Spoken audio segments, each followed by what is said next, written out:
All right, welcome to the Cool Cattlemen. I'm your host, Seth King. I've got the honor tonight sitting down with Jacob Larson out of Deer Lodge, Tennessee. Is that right, Jacob? That's right. I've lived there less than a year. I was actually born and raised in Washington State, and I've jumped around a lot of different states, but now in Tennessee and hoping to be there for a while. Great. And you guys probably a little bit warmer than Washington State right now, I would imagine. Yeah, a little bit warmer usually. We've had a whole January. That said, it's been pretty frozen. Oh yeah, yeah. I feel like we all have, but if you've got livestock, I feel like you just have to. Bad weather's just like just it's a given. You're gonna get bad weather if you've got livestock. But Yeah, well, especially around calving, you know. really, it's got to be muddy or frozen or something. Well, thanks, Jacob, for meeting with me tonight. We are going to talk about something that I see questions all the time about breed standard. Confirmation. What should I look for? What what do people think about my animal? Um, so on and so forth. So if you would get us started and just kind of explain to us what the breed standard is, and we'll kind of go from there. Okay. Yeah, so a breed standard, most people are probably somewhat familiar with what that is, but just, the basic level, a breed standard for any breed is something that anchors the breed to a type, the preferred type that that breed association wishes to have. And so it's really an essential thing for a breed to maintain is a standard just for that reason that the breed will drift, and that's inevitable that there'll be trends that come and go, there'll be fads, there'll be um, different movements that happen within the breed that need to be constantly going back to the standard and saying, okay, as compared to the standard, where are we going? Is this a good trend, bad trend, or does it complement the standard? Um, that's kind of how a breed standard is typically used by dogs, horses. Every other breed of cattle pretty much has a standard. So in the U.S., the American Highland Cattle Association has just recently put out a written standard. I believe that can be seen on the website now. And that is it's kind of late coming, honestly. It's good that they've stepped up and done that recently, but probably we should have had it for the last 50 plus years. Um, but yeah, we have a written standard now. That's really exciting. Pretty much all the other Highland associations have had a standard for a long time. The Scottish Association, Australian Association, they all have a standard that they go off of. So, yeah, great that we now have something to, especially for new breeders, and there's always that question like, what is the ideal I'm going for, and that gives you a little bit of foundation for where to start. Sure, that makes sense. So you mentioned, that I believe you said it drifts, that pendulum swings. I believe is kind of what you were saying. How have you seen the breed change since just you've been involved? Well, let's see. So um, my parents got into Highlands when I was about 3 years old, out in Washington State, and they decided to get Highland cattle for our new farm property because it was a mountain region, and we thought, they thought that would be an appropriate breed, the long hair and the hardiness and all of that. They were also just quite taken with the way they looked, and those were the founding reasons for getting into Highlands. And so that's that's kind of where we started with a breeding program at Five Star Farm. And um, as I've been in it for since then for the last 30 some years, I've seen quite a bit of change. I think the first thing that really struck me that I realized early on in my teens and whatnot was that we were very performance oriented. Our breeding program was, and it was a national trend that was being followed in the 80s, 90s, early 2000s. Even now, it is kind of our tendency. And having traveled to the UK and having traveled to Australia, I have a little perspective on that too. The way other Highland Cattle Associations view our association, we are viewed as a performance-oriented association. That's just kind of the average trend. They would expect that our cattle would be bigger, they would be beefier, faster growing. Those sort of traits are those that we emphasize in the U.S. and also Canada. Really, that tends to be where we what we highlight. And so I've seen that as a trend continue to progress, and it has its pros and it has its cons. One of the drawbacks I would say to it is that it has been a bit of a singular focus, and there's important traits that have dropped. I wouldn't say fallen off completely, but have kind of been on the back burner. And one of those was just our foundational kind of maternal traits for longevity, especially udder quality, foot quality. I haven't really had proper focus on those things that are just the essentials of a good cow, you know.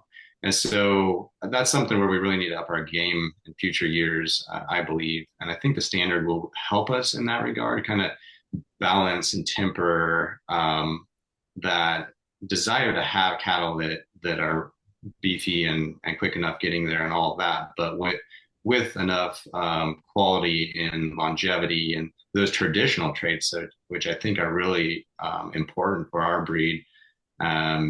Things that the breed is known for, like calving at ease and just living, you know, into their late teens and having calves consistently.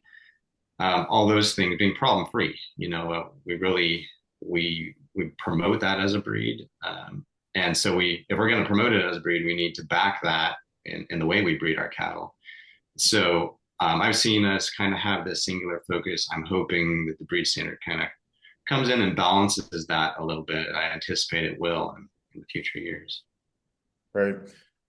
So There's other trends, I suppose, but yeah. as far as, so when you say performance, you're saying growing a larger beef animal more quickly. Is that kind of what you're saying when it comes to performance? Yes. Okay. So Yeah. almost more of, you know, American commercial cattle, kind of that direction is what you're speaking to. Yeah. Where Yeah. And with that, oh, sorry. no, go ahead. I said with that, there's been some other things which just the quality of the aesthetic component of our cattle, you know, the beauty of the breed. That's something that I also, you know, early on in our breeding program was kind of trained by mentor breeders. Like, well, that doesn't really matter so much. You just need them to grow and and what the head looks like, what the horns look like doesn't matter as much. And also, as we started to show quite a bit, we realized that had no bearing on winning. And we wanted to promote our breeding stock. And so we really didn't have any focus on the appearance of the cattle. It was really, we were breeding for whatever would win and promote our genetics, you know.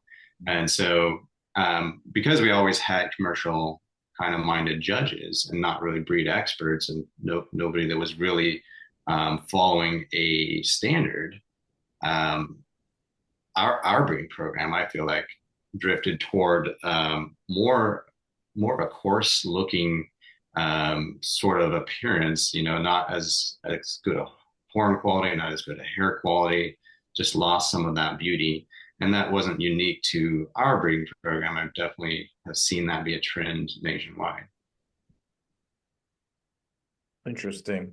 So, for our listeners, I know you already mentioned Jacob. You can go to the AHCA website and actually read each component of the breed standard. So, listeners, if you want to check that out and read that in more detail, definitely do. So, it's a great website. But to continue to move forward with where we're going here, Jacob, what about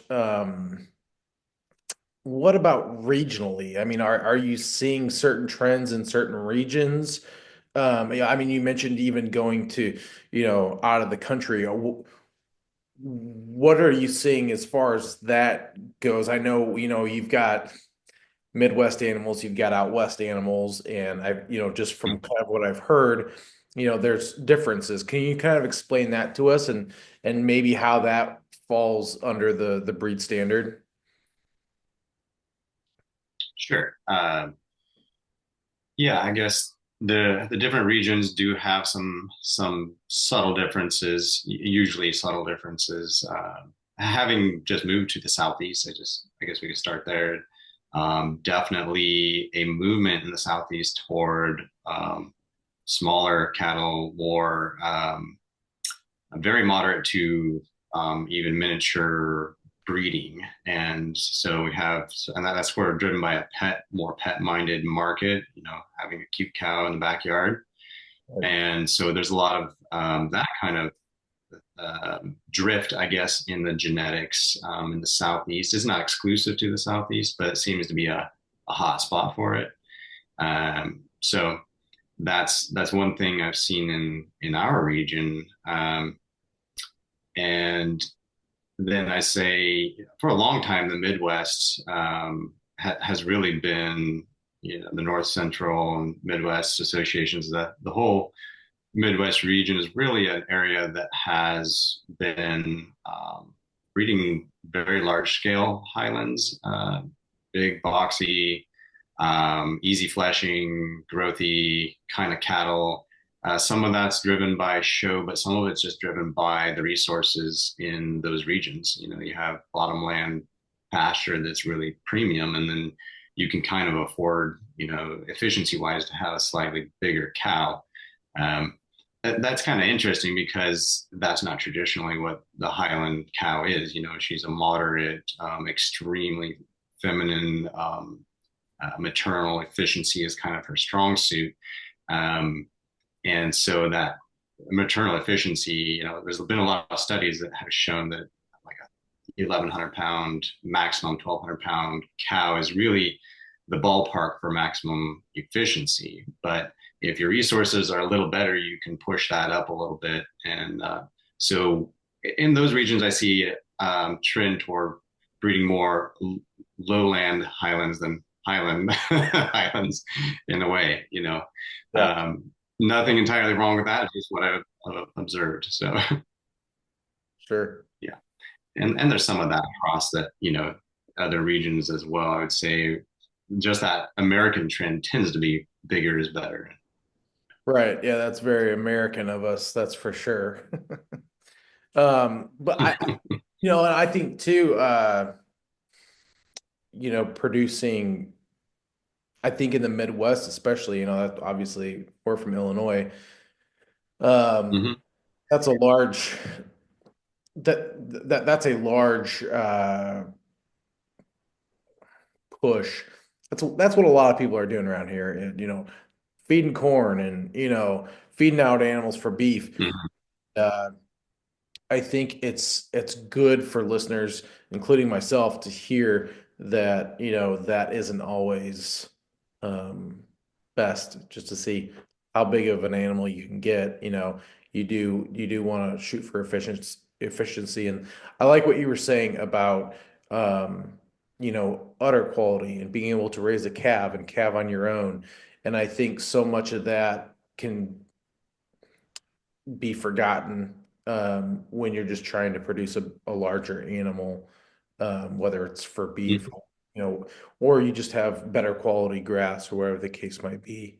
Um, Yeah. so I think it's interesting to hear what animals are, how animals are growing in different regions and how that's affecting the animal and take that into consideration, depending on where we are and what our goals are. Um, Other regions have also sort of stayed isolated in ways too, where you see in pockets in Canada, you see pockets of that in, say, the Northwest Association. Some of those regions have been using similar genetics that are kind of tracing back directly to early imports. And for better or worse, some of those cattle that were imported were not that great, honestly, and some of them were really outstanding. So there are these pockets that have kind of remained more untouched. So that's another thing that's out there to think about. Interesting. So how does the breed standard affect the individual breeder? I mean, obviously it gives, the individual breeder or the new breeder maybe that isn't quite sure what to look for, some guidelines. But overall, I mean, how does it affect me as a breeder, um, to go and look up on the AHCA website, these standards? What benefits are there for the breeder to do that? If that makes sense. Yeah, yeah. Well, those things I named in the first place, just it's a reference tool that any breeder can use to just kind of guide their breeding program. It's a foundation.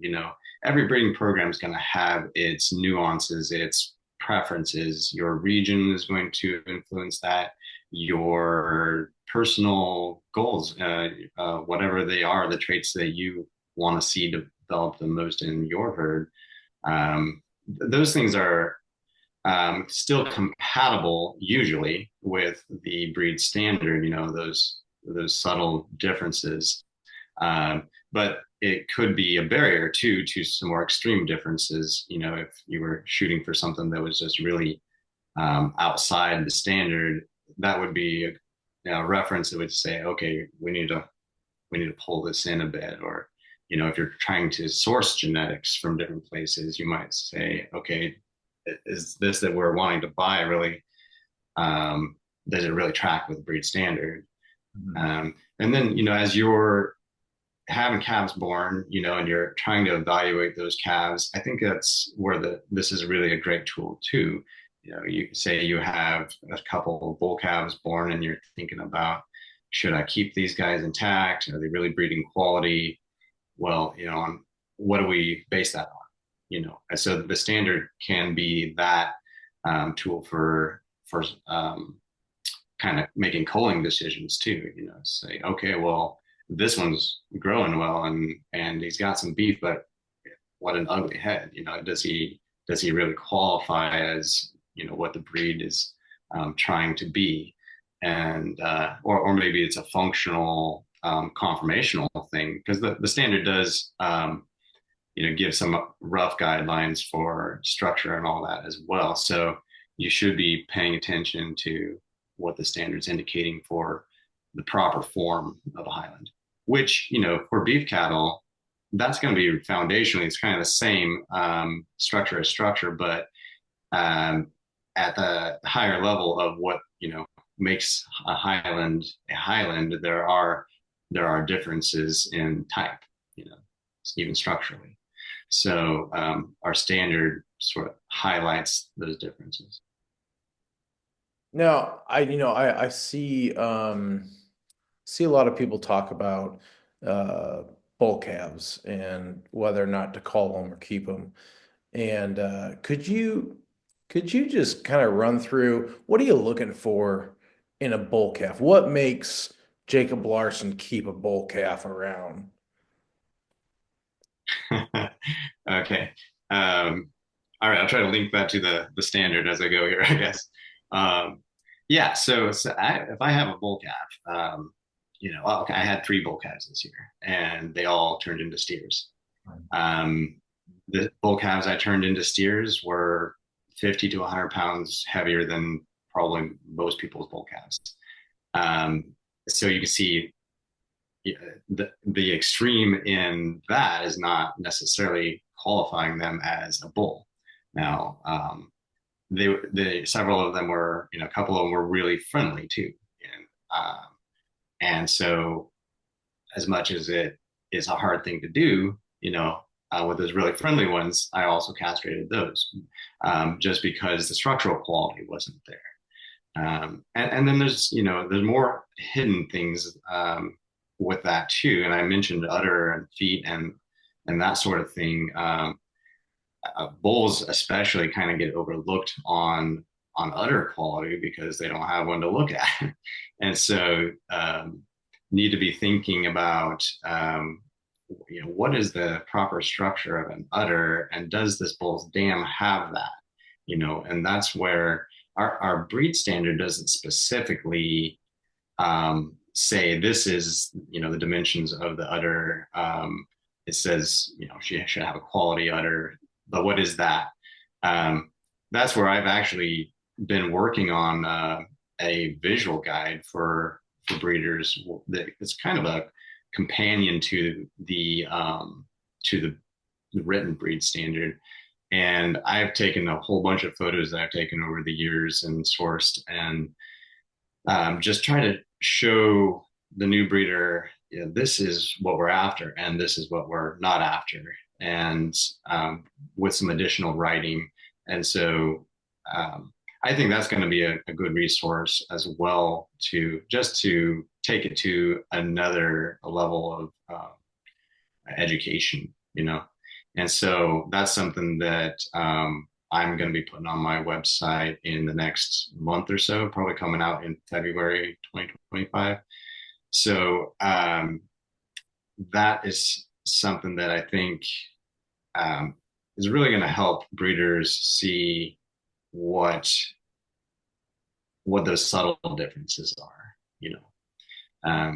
So that's something, for me, having 30 years of experience, if I have three bull calves, I might know at 3 months that they're no good. But then again, I might carry a couple to weaning, or I might carry one or two a little farther.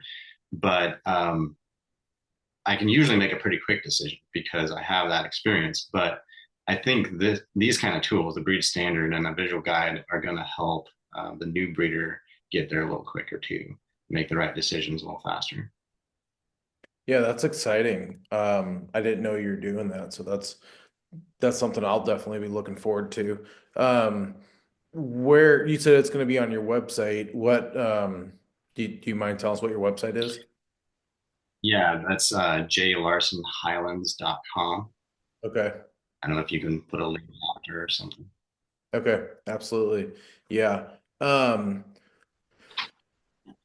this might seem like a simple question, and I will try to say it the best that I can. Sometimes words don't work very well with me. But it seems like a super simple question, but why do we want to call animals? I mean, I constantly see bulls specifically for sale that probably shouldn't be bulls. Um, Mhm. you see animals that maybe are used for breeding stock that shouldn't be breeding stock. And that's coming from me that I don't really know a whole lot, about confirmation and all that. Um, why is it so important to get that information out there to new breeders and just breeders in general? But can you talk to us just a little bit about that briefly? Because it does kind of seem like a sensitive topic, especially with Highlands because Yeah, tend to have smaller herds. You don't want to call your animals. I get it. I do. I am one of those people. right. Can you just kind of briefly talk to us about the importance of that? Yeah, I mean, when I said that I had three bull calves born this year and I steered them all, the reason really behind that, I mean, that wasn't the best financial decision. The best financial decision would have been kept all three as bulls and sell them as bulls because I can get a lot more for a bull than a steer. But it comes down to an ethical kind of thing for me. It's like, what is actually best for the breed genetically? Um, so, especially on the male side, you have a bull is going to be 50% of somebody's breeding program. There's just a uh, greatly more, greatly more influence coming from a sire than from a dam. So that's an area that we really ought to be cautious about. What are we keeping, and is this something that's beneficial to Highland genetics? Is this something that's really compatible with the breed standard? Or is this going to dilute the quality of our breed in ways that are detrimental? Are we passing poor udders along? Are we um, uh, bad dispositions? All sorts of traits that you might have that you're kind of like, oh, it's okay, it's kind of cute, or it's whatever, but it's not. It's passing genetics along that are setting a trend. You know, so every sire is a trendsetter. You've got to think about it that way. Right. Yeah, and I think you nailed it too. As far as a financial decision goes, sometimes it's just hard. It's a hard decision to make, if you could potentially make some more money out of that animal, so I get it. I mean, they're tough decisions, but sometimes at the end of the day, it's about caring for that animal and making sure that that animal's offspring are the best quality possible. But you nailed it for sure.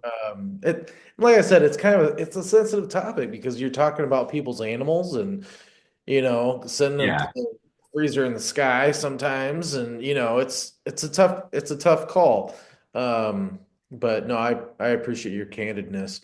Um, Jacob, we're gonna wrap up here. Once again, I really appreciate your time and just your willingness to pass along, your years of experience and knowledge to the listeners.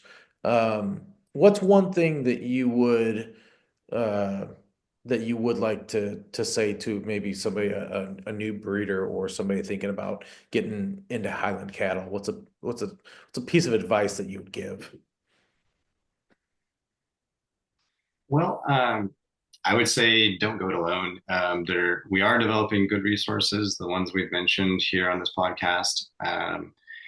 Definitely, your experienced breeders all around are good resources too. If you're just getting into Highlands, don't make those decisions about your bull calves or your management or whatever it is on your own. If you can help it, you'll be miles ahead. It's a huge leg up to just seek out people who are knowledgeable and willing to give advice. And I mean, I've made a business out of that myself as a consultant for the breed, just trying to put myself out there as a resource too to help new breeders. I do pedigree evaluations, structural evaluations, management consultations, that sort of thing. But I'm not the only one. There's definitely a lot of people that can help, and this is a great breed because I think that the Highland community is really generous with knowledge and like to pass that along, especially your old time breeders. They've been doing 20, 30, 40 years, and they love to just impart that wisdom. And so get in touch with other people and make friends, and you'll be way ahead. That's huge. Yeah, that is good advice that we've heard time and time again. So it's obvious that is key.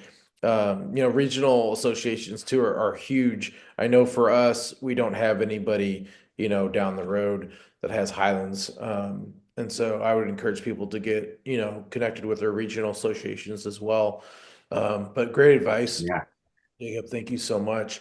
Um, so tell us one more time, what's the best way to get a hold of you and remind me again what's your website?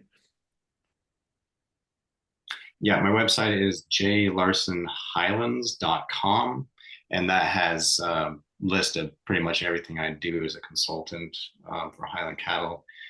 And then I do a lot of connecting with people on social media to Facebook, Messenger. Look me up. I'm happy to chat with you about whatever you got going on. And um, yeah, Great. Thanks, Jacob. I want to thank you again for your time and your willingness to sit down and talk with us. Listeners, again, get a hold of us here at Cattlemen. Our information will be at the end of the podcast as well. Shoot us ideas, topics. We do have a team going into 2025 that's going to be helping us move this podcast forward with getting great people to interview, like Jacob Larson, and topics and more relevant information, for today. So, one last question, Jacob. Are you going to Denver? yeah, I will be there. Nice. So if you guys see Jacob Larson out there, make sure to say hi to him. We are not going to Denver. We're super bummed, but next year for sure. So, but I think that All wraps right. it up. Thank you so much. And listeners, get a hold of us. We would love to hear feedback. Thank you guys. Bye, Jacob.